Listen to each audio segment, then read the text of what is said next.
समय था। घड़ी में 2 बज रहे थे। चारों तरफ घुप अंधेरा था। बरसात की ठंडी हवा और बीच बीच में चमकती बिजली माहौल को और भी डरावना बना रही थी। शेखर नाम का ट्रक ड्राइवर पुणे से नासिक की तरफ जा रहा था। उसके ट्रक में सामान भरा हुआ था। इस रास्ते पर वह कई बार जा चुका था, मगर आज का सफर कुछ अजीब लग रहा था। ट्रक की हेडलाइट्स दूर तक फैल रही थी, फिर भी ऐसा लगता था मानो अंधेरे में कोई परछाई छिपी हो। शेखर ने रेडियो ऑन किया, मगर उसमें से सिर्फ अजीब सी खरखराहट सुनाई दी।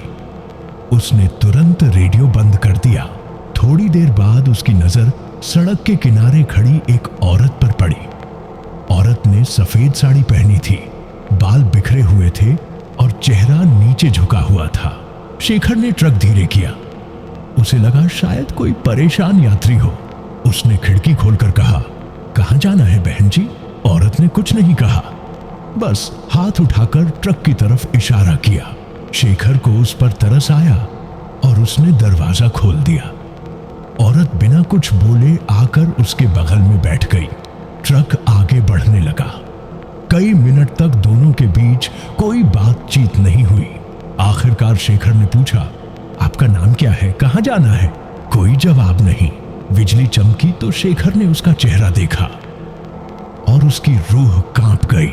उसके लाल लाल आंखें, होंठों पर अजीब सी मुस्कान और पूरे चेहरे पर काली छाया थी। शेखर ने तुरंत ब्रेक मारा। ट्रक जोर से झटका खाकर रुक गया। वह हैरान रह गया। सीट पर कोई नहीं था। उसके माथे पर पसीना आ गया। उसने फिर से ट्रक स्टार्ट किया।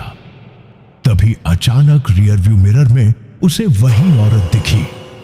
वह ट्रक के पीछे पीछे दौड़ रही थी, लेकिन उसके पैर जमीन को छू ही नहीं रहे थे। शेखर ने पूरी ताकत से एक्सीलेटर दबाया। ट्रक रफ्तार से भागा, मगर सड़क खत्म ही नहीं हो रही थी। काफी देर बाद उसे एक पेट्रोल पंप दिखाई दिया। वह तुरंत वहां रुक गया। पंप पर 2 आदमी खड़े थे। शेखर भागते हुए उनके पास पहुंचा और हांफते हांफते बोला, अभी अभी मेरे ट्रक में एक औरत बैठी थी, फिर गायब हो गई। दोनों आदमी गंभीर हो गए। उनमें से एक ने कहा, तुम काफी भाग्यशाली हो। 15 साल पहले इसी जगह एक औरत का एक्सीडेंट हुआ था। वह ट्रक के नीचे कुचल गई थी। तभी से उसकी आत्मा इस सड़क पर भटक रही है। कई ड्राइवर उसे देख चुके हैं, लेकिन सबकी किस्मत इतनी अच्छी नहीं रही। कुछ वापस लौटे ही नहीं। यह सुनकर शेखर का खून जम गया। उसने उसी वक्त कसम खाई कि वह फिर कभी इस रास्ते से ट्रक नहीं चलाएगा। आज भी लोग कहते हैं, अगर कोई ड्राइवर रात के 2 बजे इस सड़क से गुजरे तो ट्रक के पीछे वही सफेद साड़ी वाली औरत दिखती है। उसकी लाल आंखें और डरावनी मुस्कान देखकर सबसे बहादुर आदमी का भी कलेजा कांप उठता है।